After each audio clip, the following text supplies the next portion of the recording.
Chapter 1. The Trip That Didn't Add Up. Rachel told me about the trip on a Tuesday evening, right after dinner, as I was rinsing plates in the sink. The timing alone was strange. Normally, she mentioned work events weeks, sometimes months in advance. But that night, she stood in the doorway, twisting her fingers together like she was nervous about something. James, my department has a last-minute work retreat. Mandatory. She gave a breathy little laugh, like she was trying to hide how uncomfortable she was. 14 days. 2 full weeks in the Bahamas. Can you believe it? Total corporate overkill. I shut the faucet off and slowly dried my hands on a towel. Mandatory? I asked. For everyone? Yeah, she said too quickly. Team building. Workshops. Leadership restructuring. You know how they are. But no, I didn't. Because Rachel's company wasn't the kind to invest in luxury retreats for everyone. Especially not something announced at the last second. When do you leave? I asked. Friday. I raised my eyebrows. This Friday? That's in 3 days. She shrugged as if it were perfectly normal. Yep. They like doing things spontaneously. Keeps morale up. They made no sense. Corporate retreats were expensive. They weren't impulsive ideas thrown together 72 hours before departure. But I let it slide for the moment. She started packing that same night. I watched from the bedroom doorway as she pulled dresses, bikinis, and sandals from the back of her closet. Not once did she reach for business clothes. Not a single blazer. No formal shoes. No work laptop charger. Are you not packing your laptop? I asked. She froze mid-fold. Just for a second. But it was enough. Oh, no. No laptops on the retreat. Company rule. Total disconnect. Interesting, I said quietly. She didn't respond. She kept packing. By midnight, she had 2 suitcases full, overflowing with beachwear. She was humming to herself, cheerful in a way that felt off. Like excitement she didn't want me to detect. A kind of suppressed giddiness. That night, when she climbed into bed beside me, she kissed my cheek but avoided my lips. We're going to be crazy busy the entire time, she said.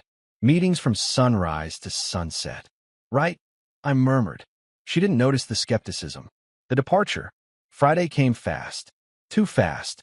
Rachel woke at dawn, already dressed, already wearing perfume. She used the perfume she reserved for rare occasions, anniversaries, date nights, weddings. Her suitcase wheels echoed across the hardwood floor. Can you drop me at the airport? She asked. Of course. She smiled, tight, uneasy, and grabbed her passport from a drawer I didn't know she kept it in. The drive was mostly silent. I watched her in the passenger seat, tapping her leg, adjusting her hair, checking her phone repeatedly. Each time it buzzed, she turned the screen away from me. At one point she got a text, smiled to herself, and typed a reply with lightning speed. Who's that? I asked casually. She locked the phone instantly. Just work stuff. Already, I teased. Trip hasn't even started. She laughed nervously. They're eager. At the airport drop-off, she kissed me on the cheek again, another sideways, half-hearted gesture. I'll call you when I land, she promised. But she didn't. While she's gone. The first day, she sent a single message. Made it here safe. Super tired. Long day ahead tomorrow. Love you. Then nothing until late that night. A blurry selfie of her in a hotel room. Smiling, but somehow distant. Something about the image felt staged, overlit, carefully posed, as if she wanted to say, see, I'm alone without me asking. The second day, I called her 3 times. No answer. On the 4th attempt, she finally picked up. Hey, babe, she said cheerfully, voice too high, background too quiet. Sorry, it's crazy busy here. What are you doing right now? I asked. Oh, getting ready for dinner with the team. Mandatory thing. Can I talk to you for a couple minutes? A pause. I can't right now. They're waiting. I'll call you later, okay? She didn't. The next day, her texts were even shorter. Bad Wi-Fi. Super busy. Love you. Workshops all day. Phone's not allowed sometimes. Meanwhile, I noticed her social media had gone completely cold. No stories. No posts. Rachel loved posting vacation photos. Even at family gatherings, she snapped pictures nonstop. But now, radio silence. By day 5, I decided to call her workplace. I said to the woman at the front desk. I'm Rachel Carter's husband. She's at a company retreat, and I just wanted to leave a message for her. Retreat? The woman repeated, confused. One moment. Silence. Then muffled voices. Then more silence. Then, oh, yes. Yes, she's away with, the team leaders. The hesitation was almost painful. Anything important? Her voice said lie. Her pause said there is no retreat. Her forced cheeriness said, I don't know what to tell you because this story isn't official. No, I said slowly. Nothing important. We hung up, and that's when the first real crack formed. The shift. After that phone call, something inside me settled. A coldness. A clarity. Not panic. Not rage. Just a tightening in my chest, like the moment right before a storm breaks. She called that same evening out of nowhere. Hey, love. Sorry I've been MIA. Wi-Fi is horrible. You wouldn't believe the tech situation here. They didn't set anything up ahead of time. Really? I asked. That's surprising. Yeah. Her laugh was artificial. Big resort, but totally unprepared. An entire corporation hosting a 2-week retreat. Unprepared? Impossible. What resort are you staying at? I asked. She hesitated. What? Just curious. She named a resort, one I'd never heard her mention before. Her voice wavered a little, as though she were trying to remember what she said last time. What time do your meetings start tomorrow? I asked. Oh, early. Very early. Actually, let me check. No problem, I said gently. Just asking. The conversation turned shallow. She was distracted, answering questions with half sentences. Eventually, she rushed the goodbye again. Love you. Gotta go. But she didn't say I miss you. Rachel always said I miss you. Not this time. Log into red flags. I didn't confront her. Not yet. I didn't accuse her of anything. Didn't show anger. Didn't reveal suspicion. Instead, I opened a private folder on my laptop and labeled it. Red flags. Rachel, I listed everything. Last-minute trip, no laptop packing, only beachwear, excessive perfume, evasive behavior, short text, avoided call, strange work, explanation, airport text, hidden from view, company's confused response, resort story inconsistencies. I wrote them out one by one. Not for revenge, not out of paranoia, but because something was wrong. Something was deeply, unmistakably wrong. And for the first time in our marriage, I wasn't sure who my wife really was. Chapter 2. James becomes a detective. The night I finished logging the red flags, I sat alone in the dim glow of my laptop screen. The house was silent, the kind of silence that doesn't comfort, it exposes. Every clock tick felt like an accusation. Every passing car outside made me look up, as if expecting her to walk through the door and tell me this entire situation was a misunderstanding. But the truth was already there, whispering at the back of my mind. Still, I forced myself to breathe, to stay calm, to move slowly. If Rachel was lying, in God, every instinct screamed she was. I couldn't confront her with nothing but gut feeling. I needed proof. I needed certainty. I needed to understand what was happening inside my own marriage. So, I opened a new folder on my desktop and titled it with 2 words that felt heavier than they should. Phase 1. My stomach twisted as I typed it out. The first clue, her banking trail. I started with the simplest place. Our shared bank account. Rachel and I always had transparency with finances. At least I thought we did. I logged in and scrolled through recent transactions. At first, everything seemed normal. Grocery trips, gas purchases, our utility payments. Then I saw it. A charge from Sunset Cove Spa and Suites, dated the day before she left. I frowned. That was a luxury resort. One in the Bahamas. The same location she claimed the retreat was happening. But this wasn't paid by her company. This was our card. I clicked deeper.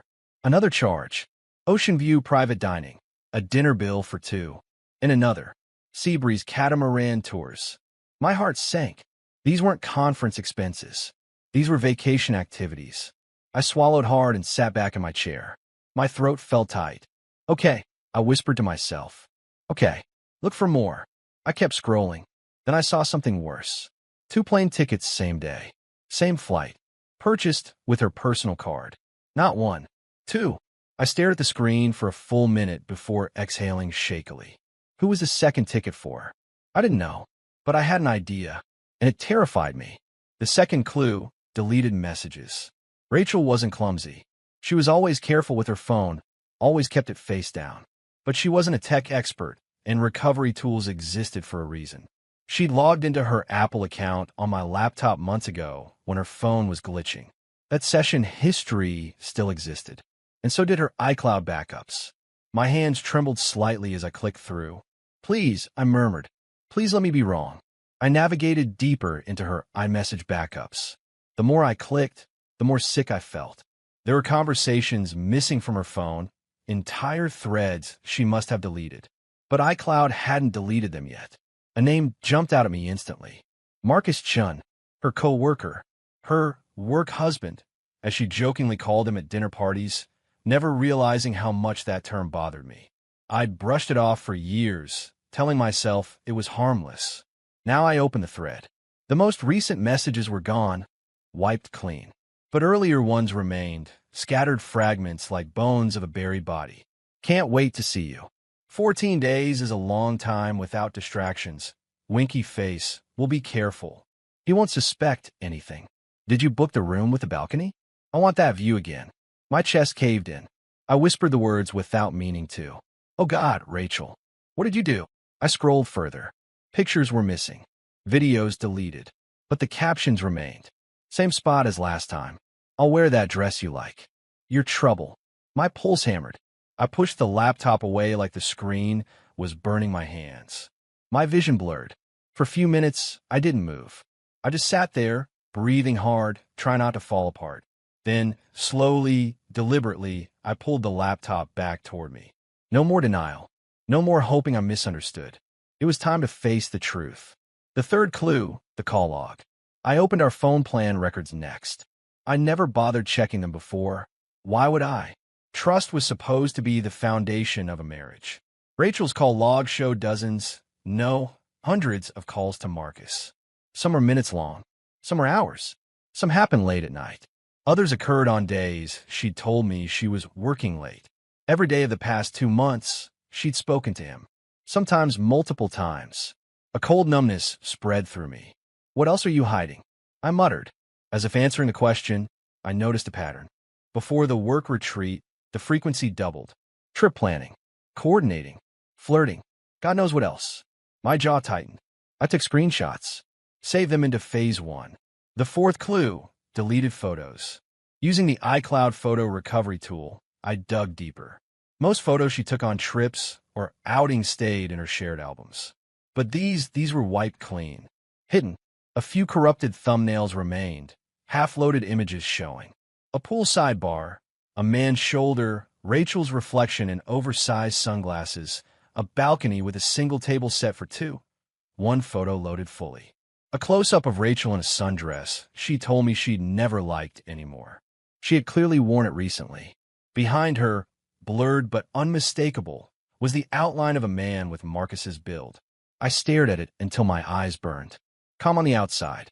The next morning, I made breakfast for myself, showered, got dressed, and acted normal. Completely normal. Because until I understood everything, until I connected every piece, I couldn't let her suspect I knew. Marcus would warn her. She'd hide evidence. She'd rewrite everything. So I texted her cheerfully. "Hope your retreat's going well. Miss you." She took 2 hours to reply. "Super busy. Talk later. Love you." 2 exclamation marks. She never used 2. I stared at the message, and instead of breaking, something inside me hardened. The fifth clue, searching for patterns. I spent the next hours gathering every scrap of information I could. Email login timestamps, location data, on photos, credit card receipts, calendar invitations, airport, check-ins, old messages between her and coworkers every time I found something suspicious. I saved it to phase 1. My heartbreak slowly turned into a different kind of emotion, one colder, sharper. A clarity I'd never experienced before. This wasn't a mistake. This wasn't a moment of weakness. This wasn't an emotional lapse. This was organized, repeated, intentional. This was betrayal in its purest form. The realization. When the sun dipped below the horizon, the house remained silent. I sat on the couch with my laptop on my knees, the phase 1 folder now thick with evidence. There was no more doubt, No rationalizing. No pretending. My wife had been betraying me for months.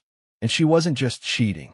She was planning things with someone else, things meant for him, things she never shared with me. I closed the laptop softly. The devastation washed over me in a slow, suffocating wave. But beneath it, something else stirred. Determination. If Rachel wanted to play this game behind my back, then I needed to be smarter, colder, calmer. And so, Phase 1 was complete. Chapter 3, Rachel returns. Unaware, she's walking into a trap. Rachel walked through the arrival gate, rolling 2 suitcases behind her, sun-kissed and glowing in a way no one looks after back-to-back meetings. Her hair had lighter streaks, salt water, sun exposure, and her skin carried that warm bronze tone only tropical beaches can give. She looked happy, energized, radiant. I hadn't seen her look that relaxed in months. When she spotted me, her face lit up, not with guilt, not with strain, but with the bright, overly enthusiastic smile of someone who believes everything is under control. "James," she called, raising a hand. I forced my expression into something neutral, soft, loving. She had no idea I'd spent 2 weeks dissecting her lies. She walked straight into a casual side hug, not even pressing her body close to mine. God, even it told a story. "You look different," I said gently. "Good different, right?" She twirled once. The sun was brutal. I knew I'd tan, but this is crazy. "Lots of pool time?" I asked. She blinked. "Huh? Oh no. No. We barely had any downtime. I looked out at the pool from the conference room, but I didn't get to enjoy it." She was lying before we even reached the car. The drive home. On the drive back, she talked nonstop about presentations, leadership activities, breakout sessions. Every detail was generic, vague, the kind of story someone tells when they don't actually have story. At one point, she yawned dramatically. "Sorry. Jet lag. Meetings drain me." "Of course," I murmured, glancing at her toned arms. She had new tan lines, sharp and defined, lines you don't get while sitting in a conference room. Her phone buzzed in her lap. A single glance at the screen. Immediate lock. Phone into her purse. Too quick. "Who was that?" I asked casually. "Work," she said instantly. "Follow-up stuff. I'll handle it later. While you're still jet-lagged." "That's dedication." She gave a nervous laugh. "Yeah, dedication." Exactly. The tension in her voice was subtle. But now that I knew the truth, every note was amplified. She didn't hug me like a wife. When we reached home, she went straight to the bedroom and dumped her suitcase on the bed. "Ugh, unpacking," she groaned. "I might just do this later." I leaned against the doorway, arms crossed. "Want help?" No, I got it," she replied quickly, pulling the zipper closed again. "Let me just breathe a little." She walked past me, so casual, so oblivious, and I felt a strange detachment wash over me. I was watching a stranger in my house. Her shower, her reflection. Rachel went to shower, humming to herself, another detail that struck me. She never hummed around me, but she hummed now, blissfully unaware, as warm water drummed against tile. While she showered, I walked her suitcase. I didn't touch anything, not yet. I just looked. Bright floral dresses, high-cut swimwear, a small bag of new lingerie, all things she never packed for work. From the bathroom came her voice, singing softly. She sounded free, too free. I quietly stepped away before she returned. When she finally emerged, wrapped in a towel, she opened her drawer to grab clothes. She stopped suddenly, eyes flicking toward me. "What?" I asked. "Nothing," she said quickly. "Just I missed you." Lies. But now came the moment I've been preparing for. Lunch, the calm before the strike. "Sit," I offered. "I'll make lunch. You must be starving." Rachel brightened immediately. "Oh my God, yes." They had the worst food at the retreat. Another lie. I made grilled cheese, the one meal she always said reminded her of childhood comfort. She sat at the kitchen island, legs crossed, picking at a hangnail, glancing at her phone every 10 seconds. I placed the plate in front of her. Her eyes lit up. "James, extra crispy?" "You remembered." "I remember everything," I said quietly. She didn't notice the weight of the words. As she took a big bite, she moaned dramatically. "Oh my gosh, this is heaven." I didn't get a single warm meal over there. I leaned on the counter across from her, hands folded. My heart was steady, my mind clear. She chatted between bites. So how were things here? Anything exciting happen? Did you miss me? She teased. I watch her chew, savor, relax. Yes, I said. Actually, something very important did happen. Her chewing slowed. She swallowed. Yeah? What kind of important? And then, calmly, smoothly, with the precision of a scalpel, I asked, do you know what illness he has? The world stopped. The trap springs shut. Rachel's fork froze halfway to her mouth. Then her entire face drained of color. Not confusion, not amusement, not curiosity, pure, unfiltered terror. Her eyes darted to me, then away, then back. WH, what are you talking about? She whispered. I tilted my head slightly. You heard me. James, she said, voice cracking. What are you, what illness? Who's he? Her fingers trembled violently. She set the fork down, breathing erratically now. Tell me, she demanded, but her voice was barely a croak. Tell me what you know. You tell me, I replied calmly. What illness does he have? She pushed her chair back so fast it screeched across the tile. James, you're scaring me, she stammered. What are you saying? What did you hear? I stayed completely still. If she were innocent, she would have been confused. If she were innocent, she would have laughed. If she were innocent, she would have asked, what illness? Who? But she wasn't innocent, and her panic confirmed everything. She stumbled away from the island, pacing in small, panicked circles. Oh my God, she whispered. Oh my God, this can't, no. No, Rachel, I said in a quiet voice, calm down. I can't calm down, she snapped, grabbing her purse with shaking hands. I need to go. I need to get tested. Right now. I'm serious. I almost smiled, not out of cruelty, but because the trap worked flawlessly. She didn't even bother pretending. Didn't ask a single clarifying question. Didn't say who are you talking about.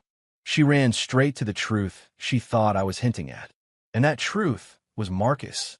Rachel shoved her feet in his sneakers and bolted for the door.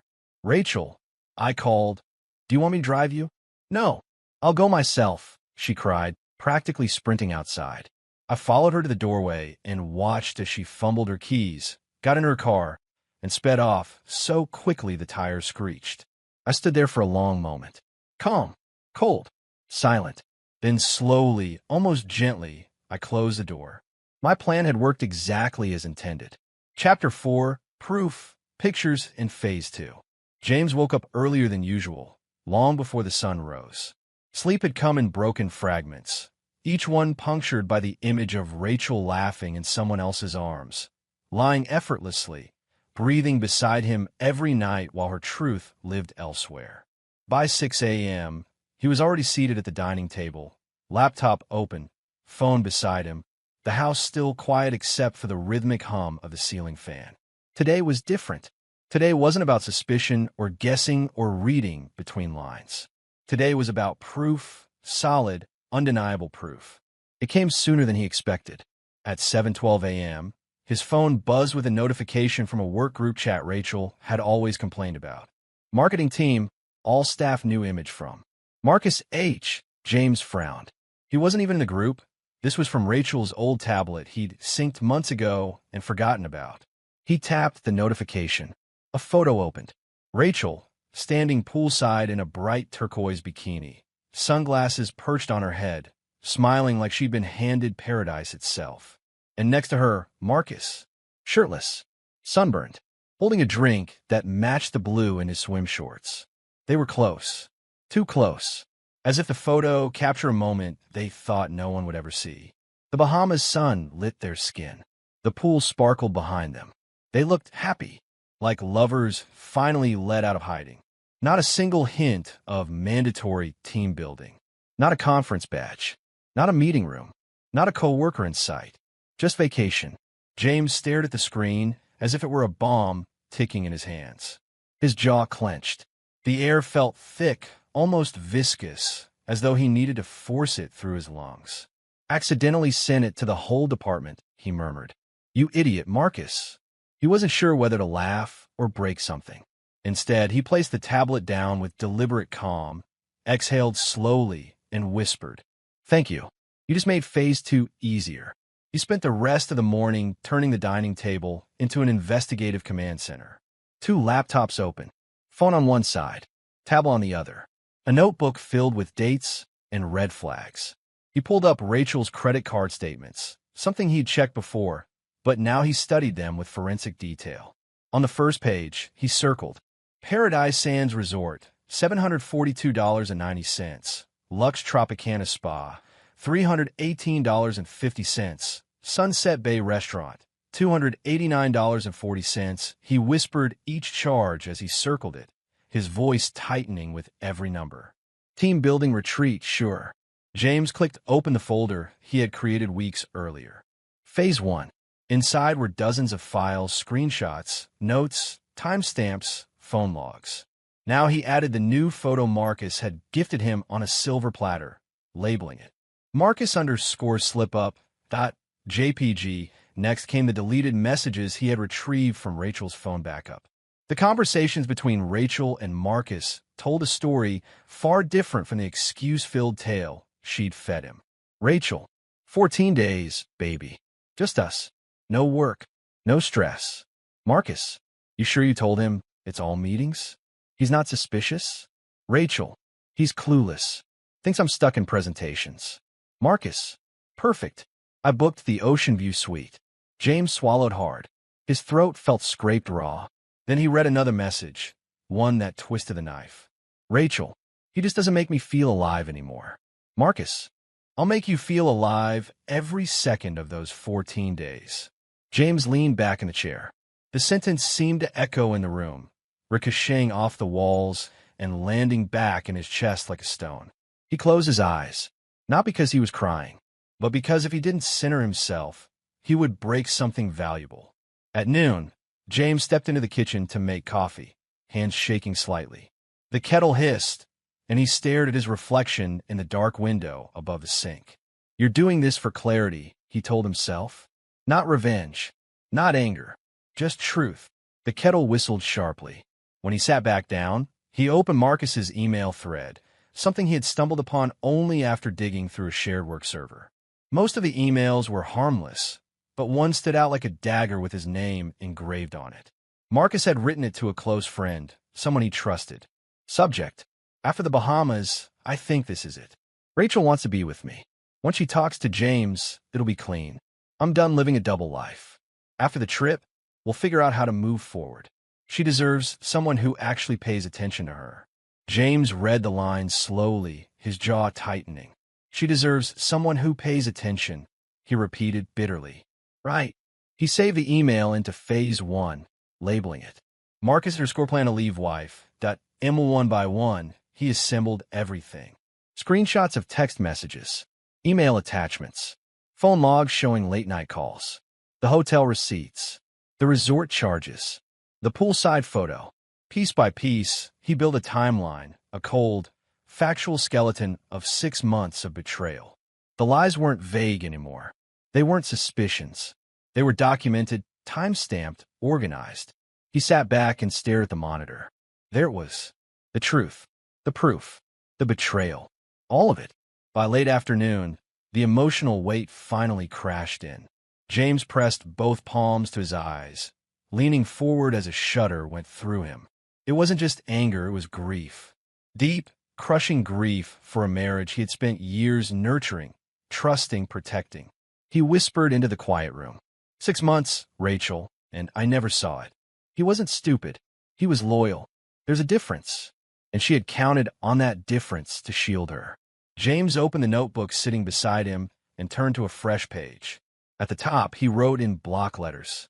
Phase 2, the words looked colder than he expected. But this was the part he had to get right. Because phase 1 was about gathering the truth. Phase 2 would be about what he did with it. He tapped the pen against the page slowly, rhythmically. His face hardened, not with rage, but with clarity. Rachel thought she had returned to a normal home after her retreat. She thought she'd fooled him. She thought life would go on. But he had seen everything now. Everything she had tried to bury. Everything she had done behind his back. Everything Marcus had whispered to her in dim hotel rooms under foreign skies. James closed the notebook, stood up, and stared at the table full of evidence. It was time. Phase 2 began tomorrow, and Rachel, smiling, tanned, carefree Rachel, had no idea what was coming. Chapter 5. Rachel's lies spread like fire. The morning after Rachel's frantic dash to the doctor, the house felt strangely hollow. She had returned late the previous night, quiet, tired, and suspiciously distant. She avoided eye contact, avoided conversation, avoided him. James had noticed. He'd also noticed her unlocking her phone every 5 minutes, thumbs flying rapidly across the screen. She had barely slept. He heard her pacing the hallway at 2 a.m., whispering on the phone, panicked, shaky, but he said nothing. Silence was powerful now. Silence made her unravel. When dawn crept through the blinds, Rachel was already dressed and on her phone again. James sat at the table, stirring his coffee slowly, watching her without watching her. "Morning," she said carefully, voice thin. "Morning." That was it. No warmth, no smile, no questions about his night. She grabbed her purse and hurried out of the house as if it were on fire. And that's when phase 2 began, because Rachel couldn't help herself. The first sparks. By noon, James' phone buzzed with a message he hadn't expected. From Ashley, Rachel's cousin. "Hey, I heard you two are having problems. You okay? Rachel said you've been distant for months." James stared at the text, eyebrows lifting slowly. "Is that the angle?" he murmured. Another message came moments later. From Karen, a friend they rarely spoke to. "Rachel told me you've been emotionally checked out for a long time. I'm sorry you're going through this." He chuckled, short, cold. Emotionally checked out, right? The irony was almost artistic. Rachel had spent months sneaking around, lying, deleting messages, and somehow he was the absent one. He didn't reply. Not yet. Rachel spreads the narrative. By mid-afternoon, the call started. The first was from his mother-in-law, Claire. He let it ring twice before answering. "James." Her voice was soft, cautious. "Rachel called me crying this morning. She said the marriage has been strained." "Has it now?" James said, taking a sip of water. His tone was calm, almost bored. "She said things haven't been good for a long time." Claire hesitated. "She said you've pulled away." James smiled, not out of amusement, but at the predictability of it all. "Claire," he said gently, "thanks for calling. But this isn't a conversation I'm having right now. Are you two separating?" He paused. Then, "No. Rachel is sorting through some things." "Is it another woman?" Claire blurted suddenly. James actually laughed. "No," he said. "It's definitely not another woman." He didn't elaborate. The silence on her end was thick. "Take care of yourself, James," she finally said, voice shaky. "You too." He hung up. As soon as he set the phone down, another message appeared. From Tom, co-worker of Rachel's. "Hey man, Rachel said you've been unhappy for a while. If you need anything, I'm here." "Oh, she's fast," James whispered. Another ping. From Megan, friend of both. "Rachel told us she's been trying to save the marriage. I didn't know you two were struggling so much." James exhaled slowly, steadying himself. "Save the marriage? You were in the Bahamas with your work husband." Still, he didn't respond. He wouldn't give her narrative oxygen. James watches the fire grow. By evening, the messages had turned into a stream. Relatives, mutual friends, acquaintances, even co-workers he barely knew. Rachel had spent her entire day building a tragic little story where she was the neglected wife, and he was the cold, distant husband. She was fast. She was emotional. She was desperate. In her mind, the best defense was rewriting the past before the truth surfaced. James watched each message appear like another match thrown onto a dry field. He didn't block anyone. He didn't argue. He didn't defend himself. Instead, he screenshot every message, every call log, every false claim. All of it went in his private folder. All of it became part of phase 2. Rachel comes home. At 7:45 p.m., the front door opened. Rachel stepped in hesitantly, her shoulders slumped, her eyes darting around like a guilty teenager sneaking home after curfew. She tried to smile. "Hey, I've had a crazy day." James didn't look up from his laptop. "That tends to happen." She flinched. "Are you okay?" she asked carefully. "I'm fine. We should talk." We will, James said smoothly. But not tonight. She searched his face. He gave her nothing. Rachel's voice trembled slightly. I've been thinking about us. I can tell. Her eyes widened. What do you mean? You've spoken to half the planet today, Rachel. Color drained from her cheeks. He didn't say it accusingly, just stating a fact. Calm, controlled, collected. She scrambled. I'm emotional, James. I needed support, and you found it, he said with a small nod. Good. The gentleness scared her more than any yelling could have. She took a shaky breath. You're being strange. I'm being patient. Patient for what? He closed his laptop quietly. Clarity. Rachel blinked, confused. Clarity? You'll understand soon. Her breathing hitched.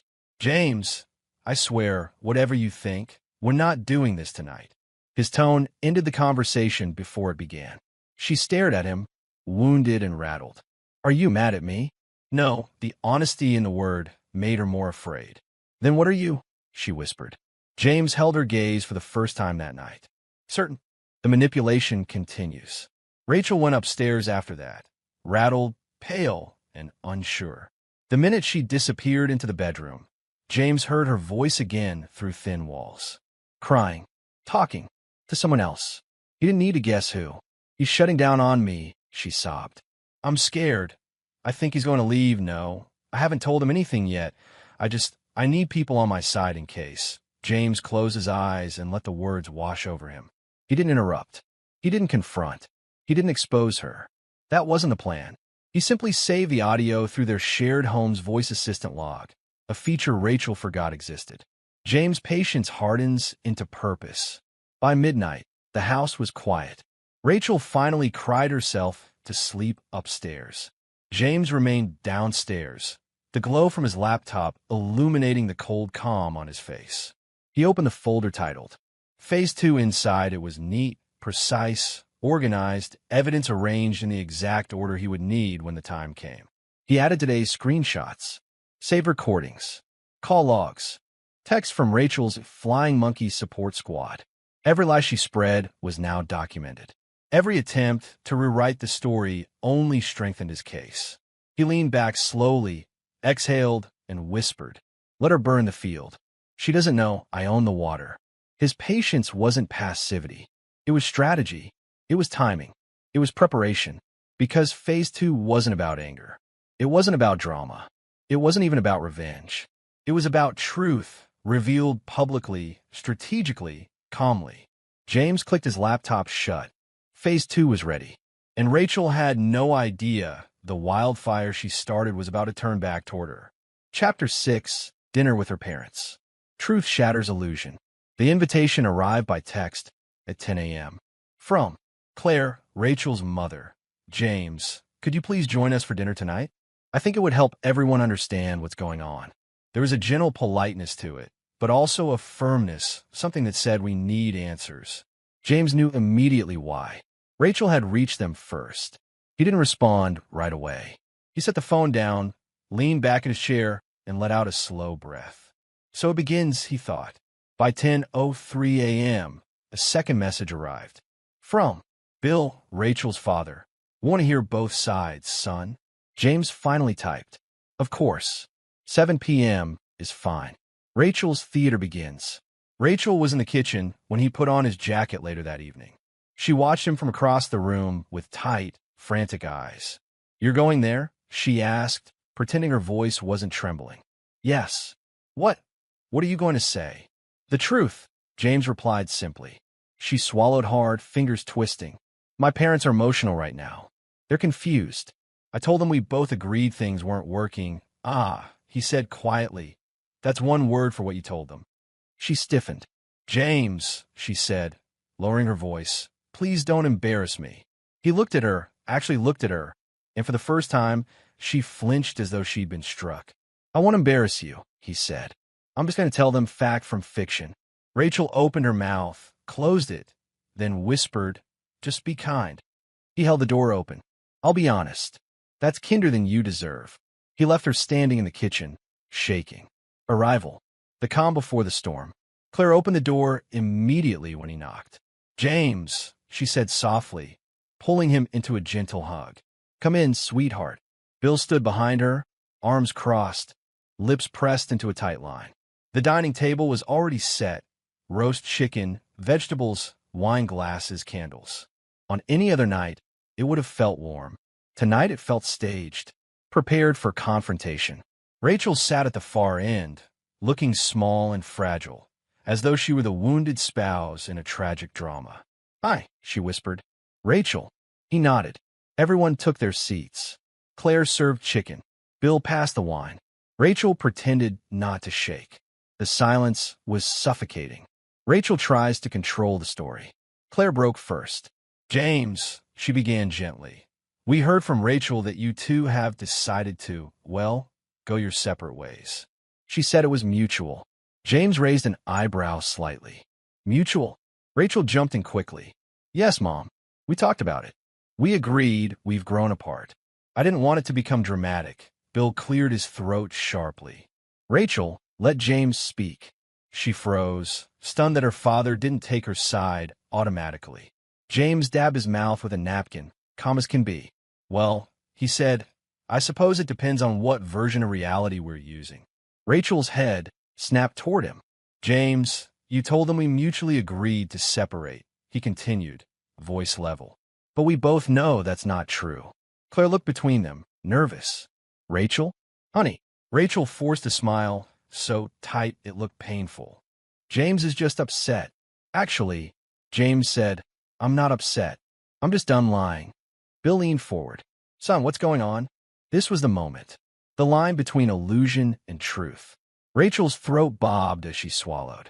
James folded his hands calmly on the table. "I'll tell you exactly what's going on.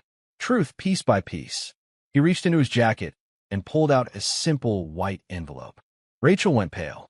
"James, don't do this here." But he continued, opening it carefully like a surgeon preparing his tools. "Your daughter," he said gently but clearly, "has been having an affair for the past 6 months." Claire gasped, hand flying to her mouth. Bill's jaw clenched. Rachel shot up from her chair, nearly knocking it over. "James, stop." "You don't understand." James laid a printed photo on the table. Rachel and Marcus at the resort pool, laughing, drinks in hand, nothing remotely work-related in sight. "What's this?" Bill asked, voice deadly quiet. Rachel stuttered. "Dad, that's it. That was..." James laid another photo down. Marcus kissing her cheek in a hotel hallway. "You told me there was a co-worker you barely spoke to," he said calmly. He placed down plane tickets, credit card logs, hotel receipts, a printed copy of Marcus's email about their future, a timeline of deleted messages recovered. Rachel sank slowly in her seat, tears forming, her hands shaking violently. "James," Claire whispered, voice cracking, "please tell me this isn't real." "It's real," he said gently. Rachel slammed her fist against the table. "You're twisting everything. This isn't fair. You don't know what I was going through. 14 days in the Bahamas." James cut in softly. "Must have been difficult." Bill turned to his daughter, eyes burning with disappointment. "Rachel, is this true?" She stared at the table, sobbing silently. "Rachel," he repeated, louder, "look at me." She looked up, mascara streaked. "Yes," she whispered. "But it's not what you think." Claire broke. She covered her face and sobbed into her hands, shoulders shaking. "My baby. How could you do this? How?" Rachel reached toward her. "Mom, please, don't touch me." Claire cried. "You lied to us. You lied to him. You lied to everyone." Rachel recoiled like she'd been slapped. Bill's fury. Bill rose from his chair slowly, too slowly. Rachel stepped back instinctively. "Explain," he said. I don't, Dad." "Explain why you lied to your mother." "To me." "To him." Rachel trembled violently. "I didn't mean for it to go so far. So it did happen," Bill snapped. "You did cheat on your husband." Rachel collapsed in her chair again, chest heaving. "Yes," she whispered. "I'm sorry. I'm so sorry." Bill turned to James, eyes softening. I'm so sorry, son. I had no idea." "I know," James said quietly. Claire sobbed harder. Rachel sobbed too, but for the first time, James saw it clearly. Her tears weren't for what she'd done. They were for being caught. James leaves with quiet dignity. James stood smoothly. Rachel looked up in panic. James, don't go. Please, we can talk. He shook his head. I didn't come to fight, Rachel. I came to give your parents the truth. Nothing more. He turned to Claire and Bill. Thank you for dinner. Claire reached for him, crying openly. James, you deserve better. Bill nodded heavily. Much better. James offered a small, sad smile. Take care of yourselves. He walked to the door. Behind him, Claire's sobs filled the living room. Bill's stern voice demanded answers Rachel couldn't give. And Rachel cried. Not for love, nor remorse, but because her carefully crafted illusion had shattered in front of the two people she feared disappointing most.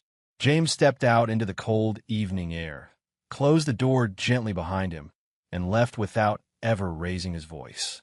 Chapter 7. The Financial Bombshell. The night after dinner at Rachel's parents' house, James didn't sleep.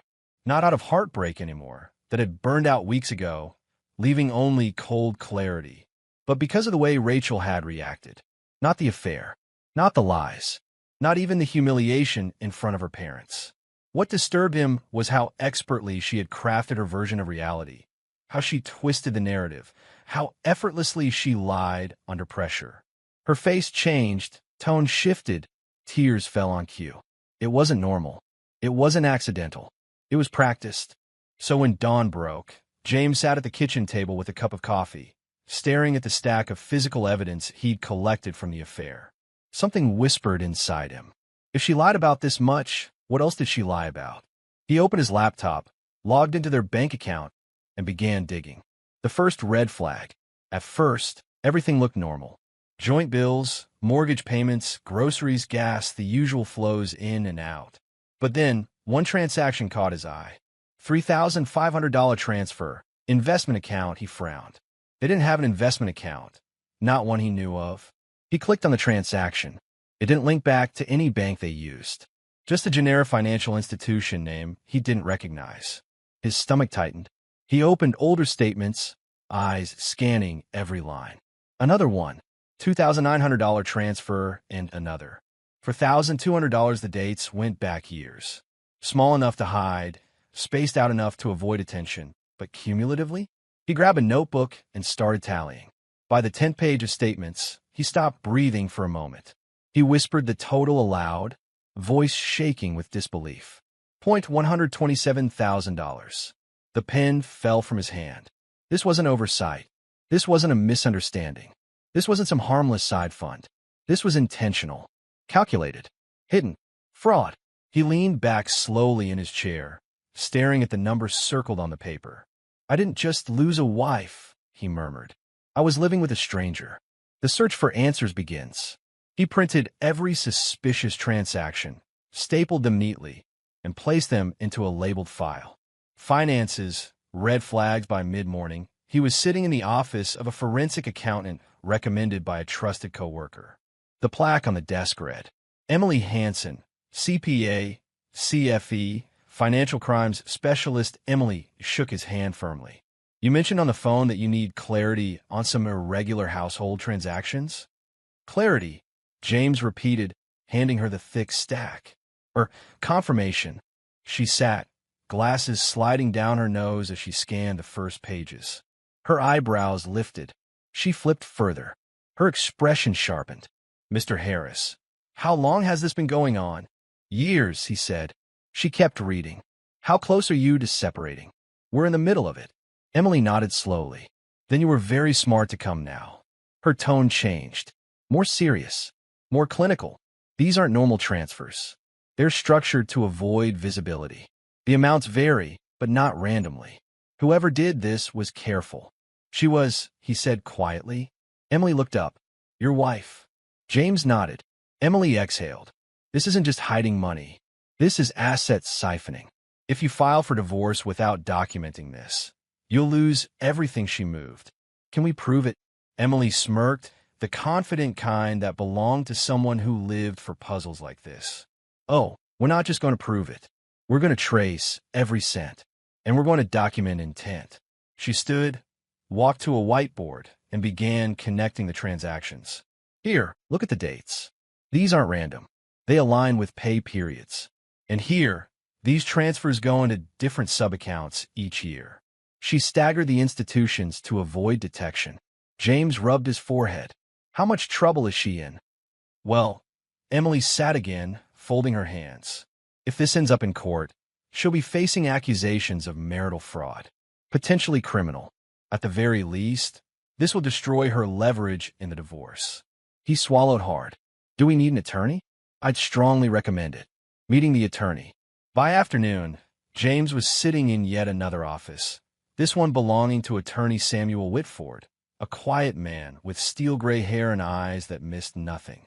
Samuel reviewed the documents with a slow, methodical patience.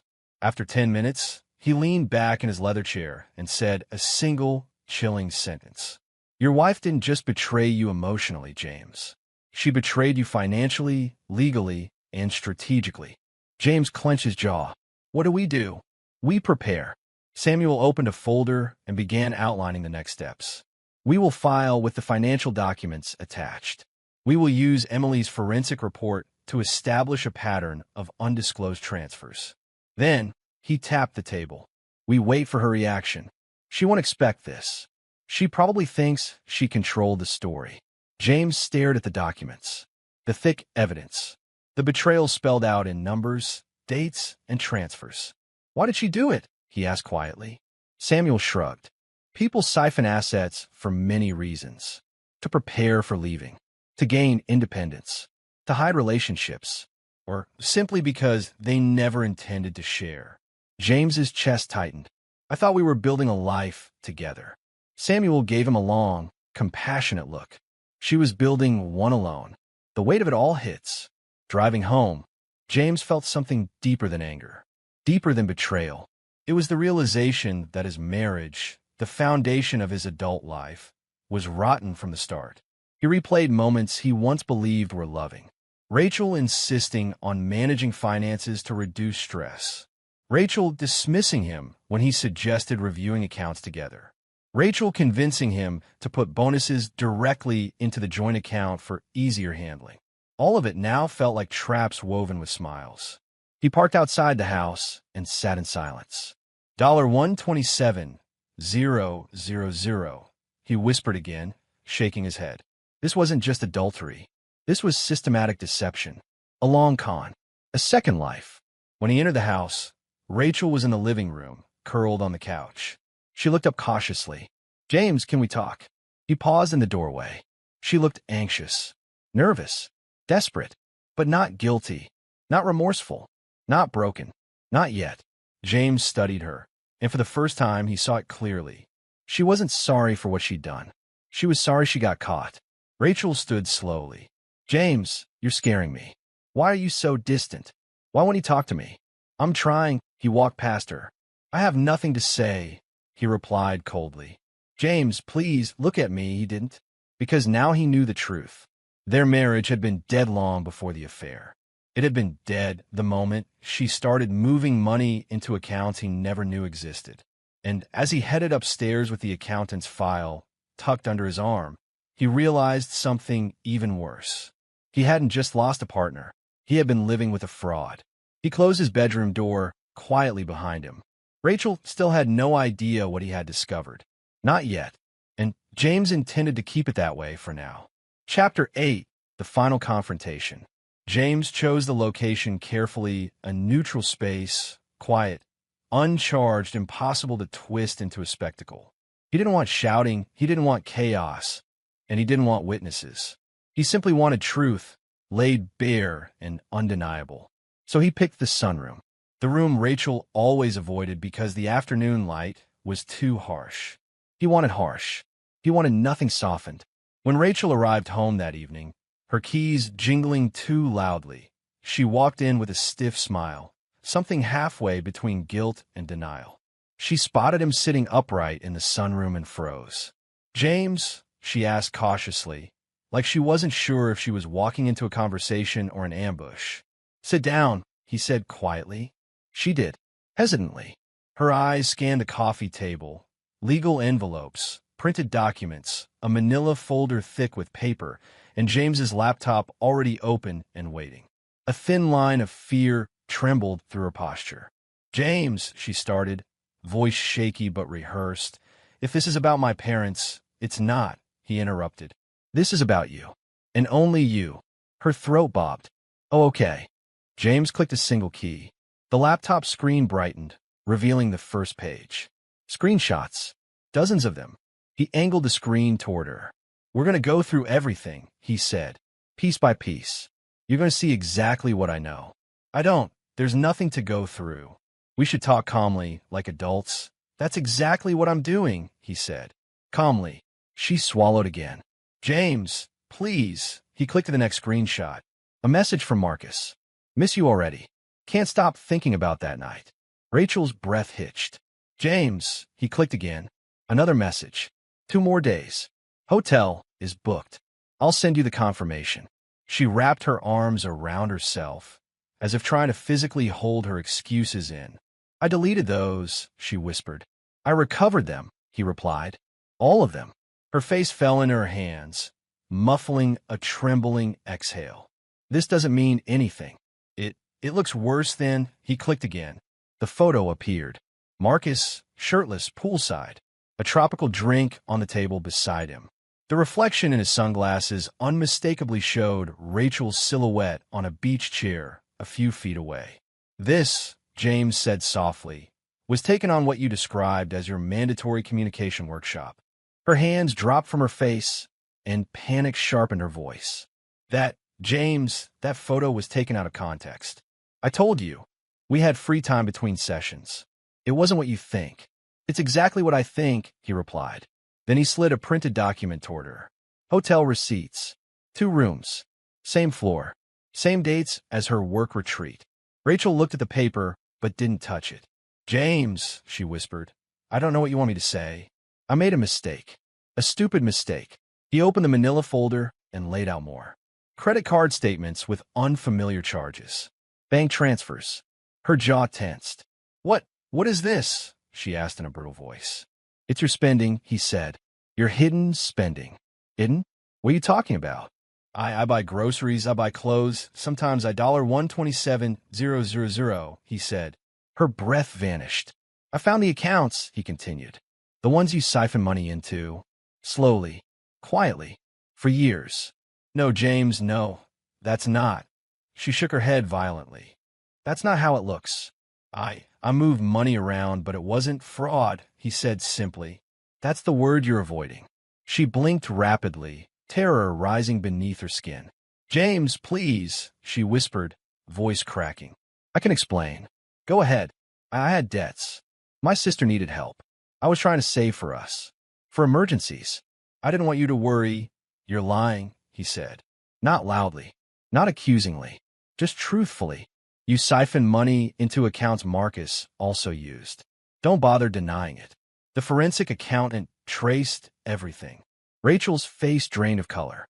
You hired an accountant? Yes. She pressed a trembling hand to her forehead. James, please. Please, can we just talk about this like normal people? We can go to therapy. We can fix this. We can fix us. I swear, there is no us. She froze. He slid more documents forward, emails, printed in black and white. Marcus's messages. Once everything settles, we can start fresh. When we break the news to our spouses, we'll handle it together. 2 weeks away is perfect. It'll give us time to think. Rachel's lips parted. Tiny, broken breaths escaped her. He didn't mean that. We weren't going to leave you. We were just talking. It wasn't real. It was real enough for him to draft a plan, James said. Real enough for you to help him. Real enough for you to hide thousands of dollars for whatever future you two thought you'd have. Rachel suddenly slid off the couch and on her knees, clutching his hands desperately. James, I'm so sorry, she cried. I never wanted to hurt you. I swear on everything. I was confused. I was stupid. I wasn't thinking. He didn't pull his hand away. But he didn't hold hers back. How long? He asked. She couldn't look at him. How long, Rachel? Her voice crumbled. 6 months. Maybe more. More. She sobbed. James, please, we can work through this. People recover from affairs. People recover from financial mistakes. Please, I will go to therapy. I will cut Marcus off. I'll do anything. Just Please don't give up on me. She climbed back onto the couch beside him, reaching for his face with shaking fingers. When did you stop loving me? She whispered through tears. James looked at her for a long, quiet moment.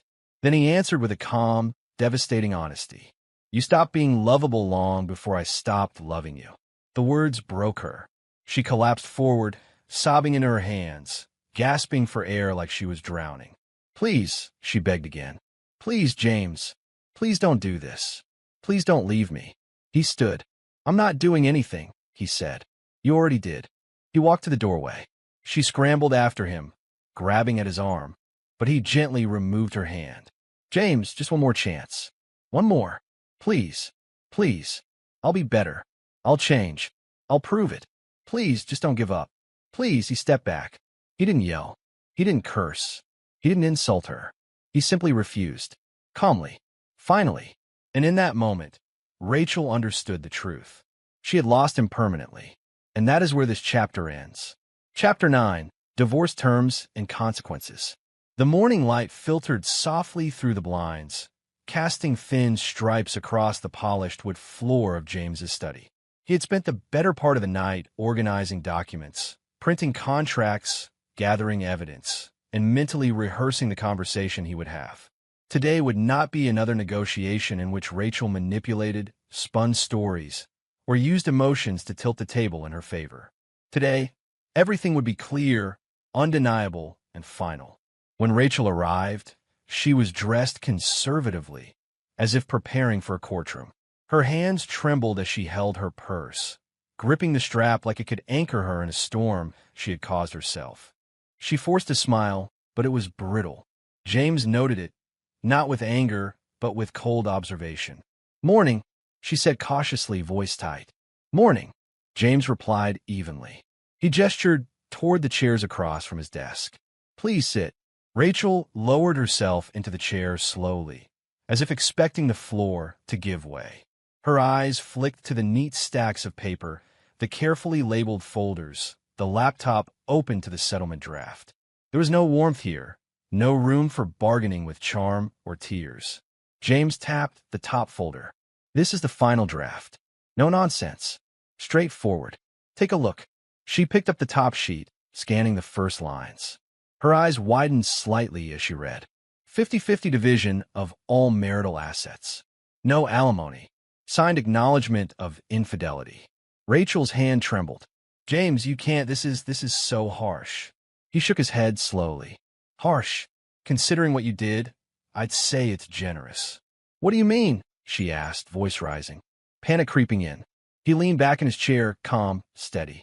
You had a 6-month affair, and you siphoned $127,000 from our joint accounts without my knowledge.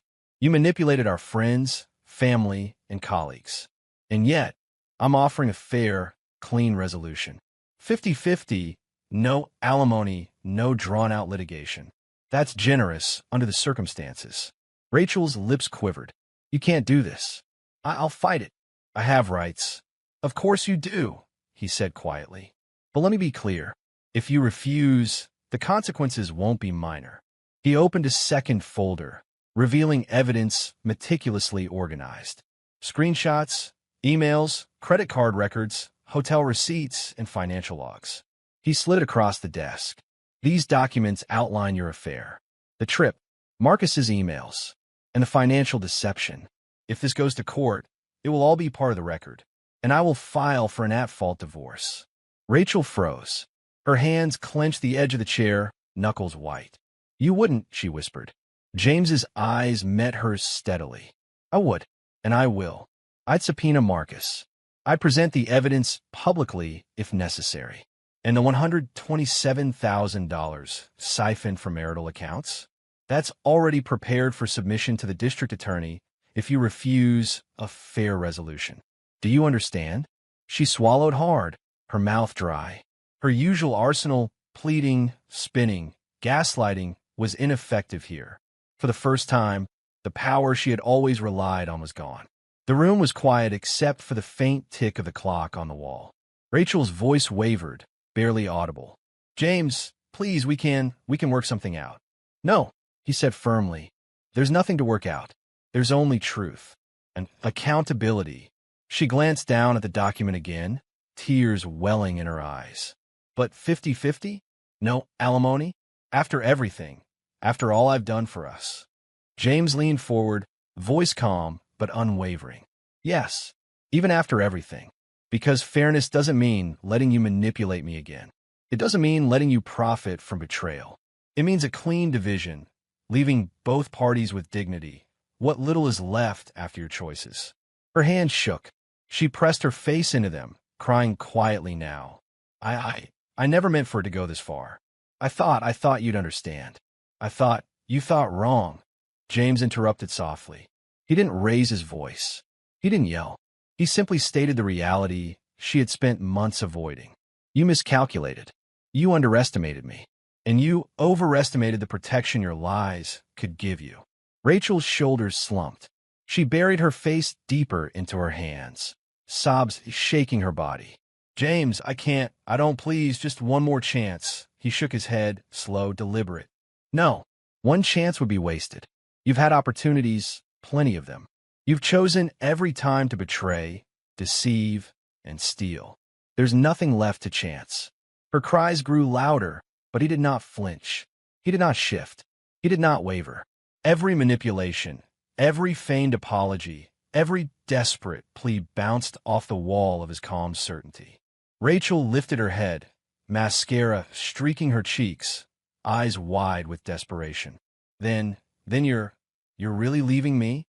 James reached for a pen, and with deliberate care, signed the papers on his side, then slid the pen toward her. Sign. Accept the terms. The truth is here. The consequences are real. This is the only fair resolution left. Her hands trembled violently as she took the pen. She pressed it to the paper with a shaking hand.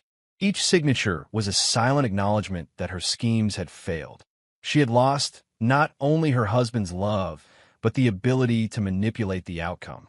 Done, she whispered finally, tears streaming freely. James leaned back in his chair, expression neutral.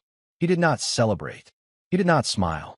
He simply observed the woman who had controlled so much of their lives, finally powerless. The silence between them was heavy. The clock ticked audibly. He felt the weight of the house, the years of deceit, and the inevitability of finality. For once, there was no argument, no spin, no emotional blackmail. The truth had crushed the lie.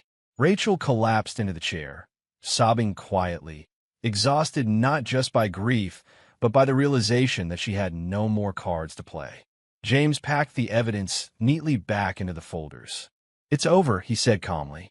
You've made your choices, and now you live with them. Rachel didn't argue. She didn't try to bargain further. She didn't even look at him. The power had shifted completely. For once, she could not manipulate the outcome. James stood, buttoned his jacket, and collected the signed documents. This is final, he said. There's nothing left to discuss. Rachel nodded silently, still trembling, still crying, still realizing the permanence of her actions. For James, there was no triumph, no relief, only a quiet satisfaction that justice, in its simplest form, had been delivered. The truth had finally been sealed. Chapter 10, The Last Day, and Phase 3. Rebuilding. The morning light crept into the house, washing over the empty dining table, the unmade beds, and the stillness that had settled like dust on every surface. James stood by the window, coffee in hand, watching the street outside. A moving van idled across the road, waiting for its final cargo. Rachel moved quietly through the rooms upstairs, her suitcase dragging softly behind her. Every step seemed measured, deliberate, as if she feared the floors themselves might betray her. She packed the last of her belongings with shaking hands, each folded shirt, each carefully chosen shoe, a testament to the life she had built on lies. James didn't intervene. He stayed in the living room, arms crossed, observing. Not anger, not sadness, not relief, just emptiness. He felt hollowed out, as if the house had absorbed every false memory, every whispered lie, every staged smile, leaving only a shell of quiet neutrality. Do Need help with that? He asked finally, his voice calm, almost too calm. Rachel flinched slightly at the sound of his voice. No, I've got it, she said softly, not meeting his eyes. He nodded. Good. I prefer to keep the process clean. She didn't respond, focusing instead on zipping her suitcase, her fingers trembling. For a brief moment, he saw the child she used to be, before manipulation and betrayal had crept in. Then he shook the thought away. It didn't matter. That person had never truly been in his life. The departure. By late morning, the moving van had been loaded. Boxes stacked carefully, suitcases tied down, and all remnants of her presence gathered into one vehicle. Rachel walked slowly to the front door, the finality in her posture undeniable. James stepped beside her, standing silently. I'm sorry, she whispered. Not the practiced apologies of before, but something raw, stripped of deflection. Her eyes glistened with tears that refused to be wiped away. James didn't speak immediately. He simply watched her struggle with words, her chest rising and falling as though each breath carried decades of regret. You should understand, she said finally, voice breaking. I didn't plan any of this to hurt you. James nodded once. I understand perfectly. You planned it to help yourself. And it worked. You survived. I did not. Her shoulders slumped. She pressed the door handle, pausing, then looked at him one last time. I wish things could have been different. He gave her a neutral nod. Not everything can be fixed. Some chapters end because they're meant to. She exhaled sharply, stepped out, and closed the door behind her. The sound echoed in the empty house like a gavel, final and decisive. The silence of truth. James stood alone, listening to the faint rumble of the moving van as it drove away. The silence that followed was profound. The house no longer smelled like Rachel's perfume, no longer carried her laughter, no longer held the tension of deceit. It was empty, too empty, almost. He walked slowly from room to room, touching the surfaces, running his fingers along the shelves, the countertop, the windowsills. Memories flashed, dinners they had shared, arguments they had had, moments of intimacy he now realized had been staged, carefully curated to hide the truth. He sank into the couch, eyes staring blankly at the muted television, though he wasn't watching. His mind replayed every revelation. The affair, the money, the lies. The woman he had loved, the woman he thought he knew, had never existed. Every smile, every whisper, every supposed promise had been a fabrication. A bitter clarity settled in. He had not been betrayed by chance. He had been deceived systematically, intentionally, by someone who was skilled at constructing a life that appeared authentic but was hollow at its core. Reflection and resolve. Hours passed. Sunlight shifted through the windows, touching the walls that once held shared memories. James stayed on the couch, staring into nothing, letting the emptiness wash over him. And slowly, deliberately, he began to process it. The final phase of his plan, the part that mattered more than anything else, began to crystallize in his mind. He would not lie to anyone again about this. He would not soften the story to protect Rachel's image. He would not allow her manipulation to continue in the shadows, shaping narratives he had no control over. When friends asked, colleagues inquired, or family speculated, he would speak the truth. Simply, calmly, without malice, without embellishment, without emotional manipulation. Just the facts. The affair, the deception, the theft, the lies. He would give clarity, not theatrics. He imagined conversations in the future. Yes, Rachel cheated. Yes, she siphoned funds. Yes, I divorced her. No more hiding. No more false sympathy. No more rewriting history for her comfort. Small acts of rebuilding. James rose from the couch and walked through the kitchen, straightening the chairs, wiping down the counters. He opened cabinets, reorganized dishes, cleared old coffee mugs from the table. These small, deliberate acts felt like the first strokes of a brush painting a new life. Each action a claim to control, a reclamation of space that had been poisoned by deceit. He went to the bedroom, stripping the sheets and throwing them into the laundry. He rearranged books on the shelves, shifted photographs, and set aside the few keepsakes he had once shared with Rachel. Nothing sentimental, nothing clinging to the past. With every sweep, every shift, every quiet movement, he was rebuilding not just the house, but himself. Piece by piece, room by room, thought by thought, a moment of quiet clarity. By evening, the house was silent but orderly. The air felt different now, lighter, colder, real. James sat at the dining table, hands folded, staring at the empty chair opposite him. He whispered to himself, more to cement the truth than to speak aloud. The woman I loved never existed.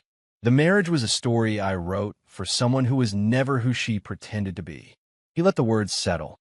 No bitterness, no desire for revenge. Just truth. He thought of the people he might speak to, the inevitable questions that would come. Friends, family, colleagues.